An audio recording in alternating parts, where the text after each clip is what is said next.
The one-page marketing plan. Get new customers, make more money, and stand out from the crowd. By Allan Dib, author. Summary. The one-page marketing plan offers a hands-on guide to creating a simple, single-page marketing strategy that will help you find prospects, generate leads, keep them engaged, and close sales all from scratch. Marketing is not just a matter of throwing up a Facebook page or sending out an email blast.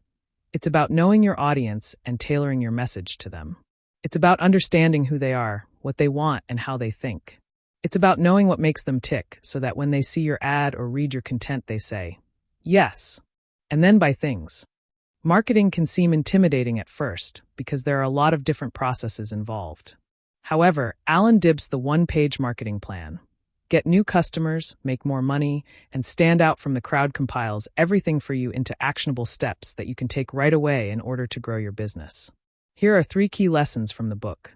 The before phase of your marketing campaign is all about getting prospects interested and delivering them a message. The during phase is where you nurture leads and lead them to buy from you. The after phase consists of taking extra steps to ensure your customers feel happy even after the buying process. Let's explore each phase and learn to find and convert leads. Lesson 1.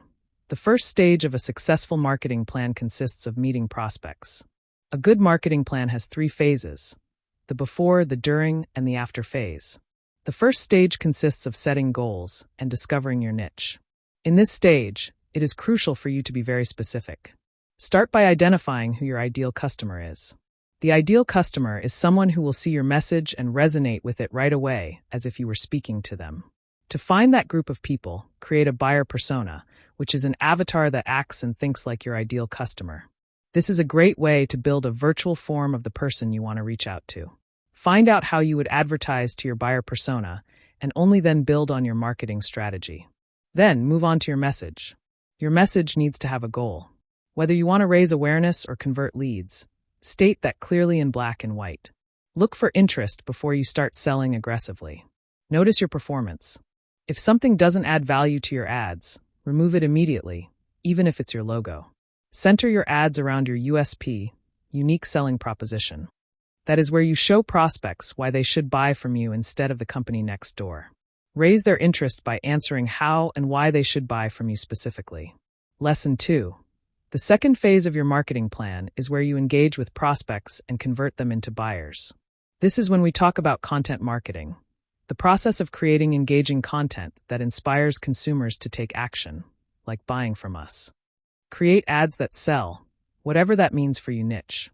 However, to turn prospects into buyers, not only will you need to capture their attention through ads, but also pave the way for them.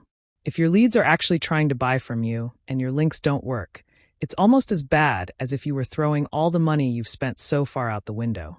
Therefore, it's your job to optimize your funnel and make it easy for anyone to purchase. Now back to leads. Your ads are not only meant to sell, but to also help you capture leads and their information.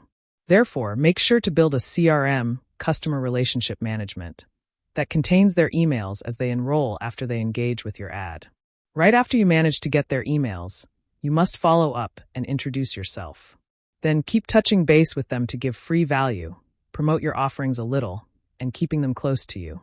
Build a calendar to help you determine when to give free information, when to promote, when to host a webinar, or any other marketing activities you will undergo while or before they buy from you. Lesson 3. The after phase is where you turn your customers into loyal buyers and even advocates for your brand. If you want to make sure that your customers are satisfied with their experience, you need to consider a few key factors. The product/service itself, how it was delivered, how it was received by the customer. All 3 of these factors can affect whether or not your customer will continue to buy from you in the future. If they're happy with the product or service itself, they'll be more likely to return to purchase from you again. If the delivery process was smooth, they'll be more likely to trust that process again. And if they feel respected as an individual by their interactions with your company, they'll be more likely to recommend you to others and become an advocate for your brand. The point is to continue to provide value and build trust with your customers by offering them additional products or services that are related to the ones they've already purchased. You can also use this opportunity to ask them for feedback on how well your products or services meet their needs, and then act on that feedback. You can also encourage them to share their experience with others by providing discounts or free shipping for referrals. This can help you build up a community of people who love what you do, which will make it easier for you to market in the future.